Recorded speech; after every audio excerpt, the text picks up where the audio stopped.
Hello guys, welcome back to my channel. स्वागत है आपका मेरे यूट्यूब चैनल पर। आज मैं आपके लिए एक नया असाइनमेंट लेकर आई हूँ। पेपर 10 का क्रिएटिंग एन इंक्लूसिव स्कूल। इससे पहले मैंने बायोलॉजिकल साइंस का लेसन प्लान की वीडियो बनाई थी जो मैं अपने चैनल पर अपलोड कर चुकी हूँ, और इससे पहले कई असाइनमेंट्स की वीडियोस भी मैं डाल चुकी हूँ। अगर आपको वह वीडियो देखनी है तो आप मेरे चैनल पर जाकर उन्हें देख सकती हैं। आज मैं आपको क्रिएटिंग एन इंक्लूसिव स्कूल पर असाइनमेंट बताऊंगी, जिसका टॉपिक है recent developments done in the field of inclusive education. जो समावेशी शिक्षा है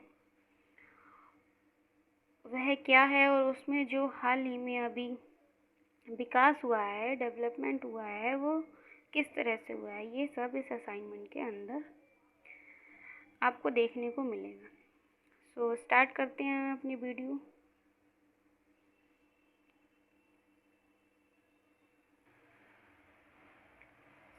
पहले आता है हमारा इंक्लूसिव एजुकेशन, यानी कि समावेशी शिक्षा होता क्या है।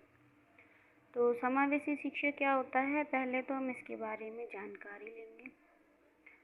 तो जैसा आप देख सकते हैं कि समावेशी शिक्षा वह शिक्षा होती है जिसके द्वारा विशिष्ट क्षमता वाले बालक, जैसे मंदबुद्धि, अंधे बालक, बहरे तथा प्रतिभाशाली बालकों को एक साथ एक जैसा ज्ञान प्रदान किया जाता है, वह समावेशी शिक्षा कहलाती है। इसका मतलब है कि एक ऐसी शिक्षा जहाँ शारीरिक विकलांगता वाले बच्चे और नॉर्मल बच्चे, जो सामान्य बच्चे होते हैं, उनको एक साथ बिठाकर एक साथ एक जैसी शिक्षा दी जाती है, उसे हम समावेशी शिक्षा कहते हैं।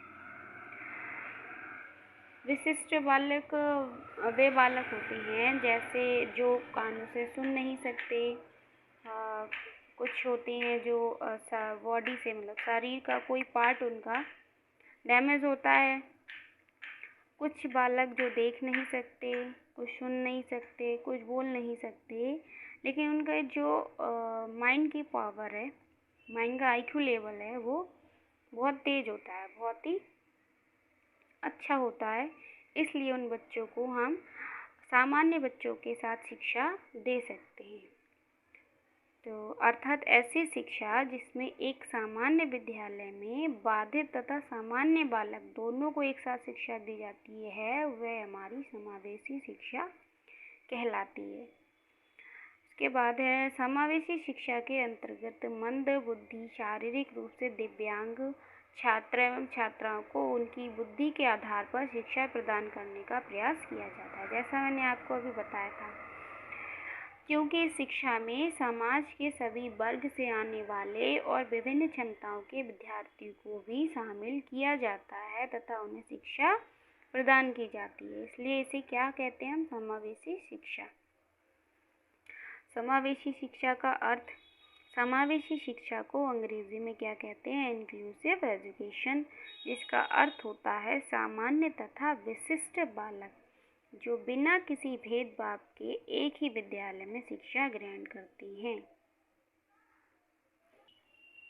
इसके बाद आता है हमारा नेक्स्ट, समावेशी शिक्षा की परिभाषा, यानी कि डेफिनेशन ऑफ इंक्लूसिव एजुकेशन। तो इसमें कुछ साइंटिस्ट हैं जिन्होंने अपनी अपनी परिभाषाएं दी हैं, जिसमें से कुछ मैंने इसमें लिख रखी हैं, जो इस प्रकार हैं। जैसे यर्सेल एक साइंटिस्ट हैं, उनके अकॉर्डिंग, और एक शिक्षा शास्त्रियों के अनुसार भी परिभाषा दी गई है वह। तो यर्सेल ने क्या कहा है कि समावेशी शिक्षा के कुछ कारण योग्यता, लिंग, प्रजाति, जाति, भाषा, चिंता का स्तर, सामाजिक और आर्थिक स्तर, विकलांगता, व्यवहार या धर्म से संबंधित होते हैं। शिक्षा शास्त्री ने क्या कहा है कि समावेशी शिक्षा अधिगम के ही नहीं बल्कि विशिष्ट अधिगम के नए आयाम खोलती है। समावेशी शिक्षा में क्या होता है कि जब विशिष्ट बालक सामान्य बालक के साथ शिक्षा ग्रहण करता है तो उससे उसको तो फ़ायदा होता ही है। साथ में क्या होता है कि जो सामान्य बच्चे होते हैं उनसे वह जो विशिष्ट बच्चे होते हैं वो उनसे उनकी तरह से कैसे वो जी रहे हैं, कैसे क्या कर रहे हैं, वो सब उनसे सीखते हैं। तो उनके साथ वह रहते हैं तो वे अपने आप को क्या है कि मतलब एक नॉर्मल बच्चा ही समझने लगते हैं। वो ये नहीं सोचते कि हमारे अंदर कोई कमी है या हम ऐसे हैं, हमें हम ये नहीं कर सकते, ये नहीं कर सकते। तो ऐसी भावनाएं मतलब उनके मन में हीन भावना उत्पन्न नहीं होती है। इससे क्या होता है कि जो बच्चे विशिष्ट बच्चे होते हैं वो सामान्य बच्चों के साथ मिलकर जब शिक्षा लेते हैं तब उन्हें बहुत ज़्यादा फ़ायदा होता है। अगर इसमें हम सामान्य बच्चों को ये बताएं कि ये भी आपके जैसे ही हैं, आप इनके साथ अच्छे से व्यवहार कीजिए तो उन्हें और भी अच्छा लगेगा, जिससे वे अपनी ज़िंदगी जो है, अपनी लाइफ है वो ईज़िली आराम से जो है आगे जी सकते हैं। उन्हें कोई दिक्कत नहीं होगी। अगर हम उन्हें यही आभास कराते रहेंगे कि आप ऐसे हो, आपकी बॉडी का पार्ट में कोई कमी है या आपके अंदर यहाँ कोई कमी है, तो बच्चा आगे कैसे बढ़ पाएगा, है ना। ये तो फिर प्रॉब्लम हो जाएगी। अगर हम उसका साथ देंगे सभी मिलकर तो वह भी इस समाज में अच्छे से अपने जीवन को बेहतर बना सकेंगे। इसीलिए समावेशी शिक्षा का आयोजन किया गया है। उसके बाद देखिए कि समावेशी शिक्षा के क्षेत्र क्या क्या हैं। कि समावेशी शिक्षा शारीरिक एवं मानसिक रूप से बाधित सभी बच्चों के लिए, ये ऐसे प्रत्येक बालक के लिए शिक्षा एवं सामान्य शिक्षा की बात करता है जो इससे लाभ प्राप्त करने के योग्य हैं। अतः समावेशी शिक्षा का कार्य क्षेत्र ऐसे सभी बालकों के बीच अपनी पहुंच बनाना एवं उन्हें अधिगम प्रदान कर सामान्य जीवन यापन हेतु अग्रसर करना है। जैसा कि मैंने आपको बताया कि अगर हम उन्हें अपने जैसा होने का आभास कराएंगे तो उन्हें कोई दिक्कत नहीं होगी। आगे वे जीवन में आगे बढ़ोतरी कर पाएंगे, अच्छे से क्रियाकलाप ले पाएंगे और जो गेम्स वगैरह होते हैं उनमें पार्टिसिपेट कर पाएंगे। ये सब तो इसमें क्या क्या जैसे शारीरिक रूप से बाधित बालक होते हैं, मानसिक रूप से बाधित बालक हो गए, सामाजिक रूप से विचलित बालक, शैक्षिक रूप से बाधित बालक, ये सभी प्रकार के बच्चे होते हैं। नेक्स्ट आता है हमारा समावेशी शिक्षा की कुछ विशेषताएं होती हैं जो इस प्रकार हैं, आप देख सकते हैं। मैं इसको पढ़ूंगी नहीं, आप वीडियो को पॉज करके आराम से बैठ कर उसको पढ़ लीजिएगा। आप इसको नोट भी कर सकते हैं वीडियो को रोककर।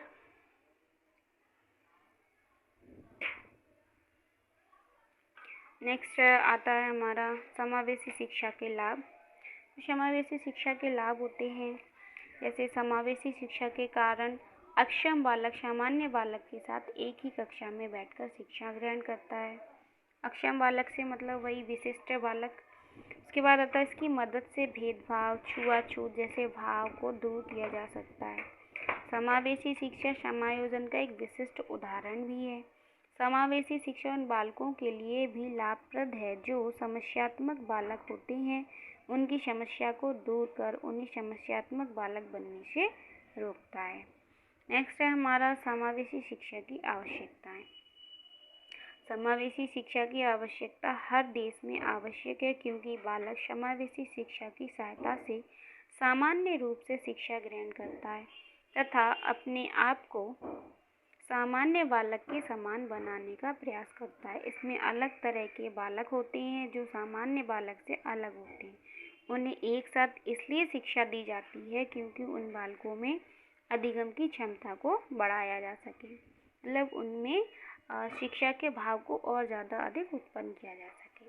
तो समावेशी शिक्षा की आवश्यकताओं के बारे में कुछ निम्न बिंदु जो हैं जो देख सकते हैं आप कि कहाँ कहाँ इसकी आवश्यकता रहती है। तो नंबर 1 है कि समावेशी शिक्षा के सिद्धांत का अनुपालन किया जाता है, साथ ही इस शिक्षा के माध्यम से शैक्षिक एकीकरण भी संभव है। मतलब क्या होता है कि सामान्य बच्चों के साथ विशिष्ट बालक एक साथ शिक्षा लेंगे तो इससे क्या होगा कि उनमें एकता का जो विकास होगा और उनमें हीन भावना उत्पन्न नहीं होगी, आपस में मिलजुल कर रहेंगे, एक दूसरे के मन की बात को जानेंगे, एक दूसरे को समझाएंगे। ये सभी समावेशी शिक्षा के दौरान शिक्षा का खर्च भी कम होता है।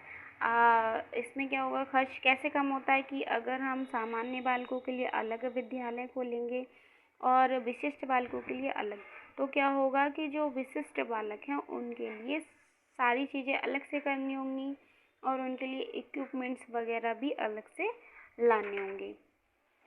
लेकिन अगर हम इन्हीं बच्चों को सामान्य बच्चों के साथ पढ़ाएंगे तो एक ही विद्यालय में दोनों बच्चे पढ़ेंगे तो क्या होगा कि उनको कहीं दूर भी नहीं जाना होगा। जैसे अगर क्या पता विशिष्ट बच्चों के लिए स्कूल जो है अपने एरिया में डेवलप नहीं है तो उन्हें दूर जाना होगा। इससे क्या उनका खर्च बढ़ेगा एक तरह से, और उनकी जो आने जाने की दिक्कत बढ़ जाएगी। अगर उनके एरिया में ही नॉर्मल स्कूल में अगर उनको पढ़ने को मिलेगा तो उससे उनका खर्च भी बचेगा, आने जाने की दिक्कत भी बचेगी।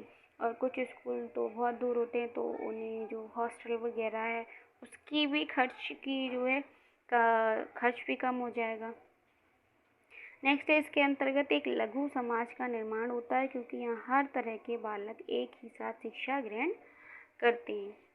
ऐसी शिक्षा के द्वारा बालकों में नैतिकता की भावना, प्रेम, सहानुभूति, आपसी सहयोग जैसे गुण आसानी से बढ़ाए जा सकते हैं।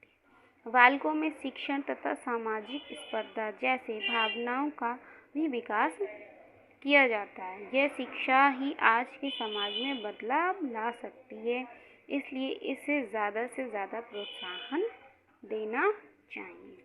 नेक्स्ट है हमारा कि जो recent development of inclusive education है, मतलब समावेशी शिक्षा में जो भी हालिया विकास हुए हैं वो क्या क्या हुए हैं वो देखते हैं। क्या है, क्या हुआ है, क्या नहीं हुआ है। भारत में दिव्यांग बच्चों के लिए समावेशी शिक्षा असंगत नीतियों, आंकड़ों की उपलब्धता में कमी और कामयाबी और क्वालिटी के अभाव से प्रभावित रही है। जब ये सभी चीज़ें पहले नहीं हुआ करती थी तो इस पर सरकार ने जो इसको मतलब इसका जो भी डेवलपमेंट करती है जो भी सरकार है तो उसने इस बात पर ध्यान दिया है कि ये दिक्कतें रही पिछली सालों में या बीते सेशंस में, तो उन्होंने ध्यान दिया कि क्या क्या इसमें बदलाव करने चाहिए। तो उन्होंने क्या किया है कि जैसे देख सकते हैं आप, नेक्स्ट पॉइंट है, भारत में निःशुल्क और अनिवार्य शिक्षा का अधिकार अधिनियम 2009, सर्व शिक्षा अभियान, दिव्यांग व्यक्तियों का अधिकार अधिनियम जिसे RPWD एक्ट बोलते हैं जो 2016 में लाए गए, और हाल की नई शिक्षा नीति 2020 के तहत दिव्यांग बच्चों के लिए समावेशी शिक्षा के अधिकार को मान्यता मिली हुई है। मतलब इसके लिए समावेशी शिक्षा के लिए 2020 में एक नया कानून दिव्यांग बच्चों के लिए लागू किया गया है। समावेशी शिक्षा की तरह कानून और नीतिगत प्रतिबद्धता की प्रेरणा अंतर्राष्ट्रीय संधियों जैसे संयुक्त राष्ट्र के दिव्यांग व्यक्तियों के अधिकार पर करार का पालन करने की जरूरतों से मिलती है, जिसे भारत ने 2007 में मंजूर किया था। शिक्षा का अधिकार अधिनियम में दिव्यांग बच्चों के लिए पड़ोस के स्कूल में दाखिले का प्रावधान है, जबकि गंभीर रूप से दिव्यांग बच्चों के लिए घर पर शिक्षा का विकल्प है। नेक्स्ट है, दूसरी तरफ RPWD एक्ट जो था अधिनियम में दिव्यांग बच्चों के लिए पड़ोस के स्कूल या विशेष स्कूल में दाखिला कराने के मामले में ऐसे बच्चों की पसंद को मान्यता दी गई। फिर आया RTE एक्ट। इसमें क्या हुआ कि दिव्यांग बच्चों को सुविधाहीन छात्रों की सूची में रखा गया ताकि बिना मदद प्राप्त प्राइवेट स्कूलों में 25% आरक्षण के लिए वो योग्य हों, लेकिन इस प्रावधान को लागू नहीं किया गया। इसके बाद नई शिक्षा नीति खास दिव्यांगता की पहचान में शिक्षकों की महत्वपूर्ण भूमिका को भी मानती है, लेकिन इसमें सिर्फ एक खास तरह की सीखने में दिव्यांगता को ही शामिल किया गया। दूसरी तरह की दिव्यांगता को इसमें पूरी तरह से नज़रअंदाज कर दिया गया। उसके बाद नए भारत की नई शिक्षा समावेशी शिक्षा नीति आई, जिसमें क्या हुआ कि नई शिक्षा नीति 2020 आधुनिक वैज्ञानिक शिक्षा प्रणाली तथा मूल्ययुक्त पारंपरिक ज्ञान प्रणाली के एक स्वागतपूर्ण संयोजन है। इसरो के पूर्व प्रमुख श्री के कस्तूरी रंगन की अध्यक्षता में उच्च प्रोफाइल विशेषज्ञों के एक पैनल ने नीति को पूर्ण समावेशी बनाने हेतु दिन रात काम किया। उसके प्रभाव और प्रारूप नीति की तैयारी हेतु सभी हितधारकों की राय और सुझावों पर विचार किया गया। मतलब क्या हुआ कि ये सभी दिक्कतें या प्रॉब्लम्स जो भी हैं उनको देखते हुए इन सभी पर विचार किया गया। उसके बाद एक नई शिक्षा नीति लागू की गई जो 2020 में की गई। क्या हुआ फिर 2020 में बच्चों की मातृभाषा पर बहुत ज़्यादा ध्यान दिया गया कि स्टार्टिंग की 2 साल की जो भी पढ़ाई है बच्चों की वो उनकी मातृभाषा में ही होगी, यानी कि जो वो मदर लैंग्वेज है उनकी, जो घर पर भाषा रह चुकी उनकी, वो 2 साल तक वही रहेगी ताकि उन्हें पढ़ने में कोई दिक्कत ना हो, कोई प्रॉब्लम ना आए। और इसके लिए और भी कई चीज़ें में बदलाव किया गया।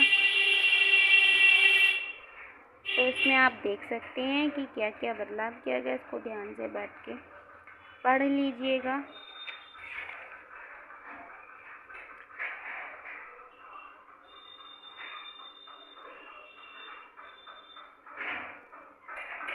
तो ये हमारी वीडियो का लास्ट पेज। वीडियो हमारी यहीं समाप्त होती है दोस्तों। वीडियो अच्छी लगी हो तो चैनल को सब्सक्राइब ज़रूर कर लीजिएगा दोस्तों। वीडियो को लाइक शेयर ज़रूर कीजिएगा अपने दोस्तों में। अच्छी लगी हो तो लाइक ज़रूर कर दीजिएगा। और हाँ, एक बात और, अगर आपको कोई भी टॉपिक पर असाइनमेंट या लेसन प्लान चाहिए तब कमेंट सेक्शन में कमेंट ज़रूर कीजिएगा। तो मिलते हैं दोस्तों नेक्स्ट वीडियो में।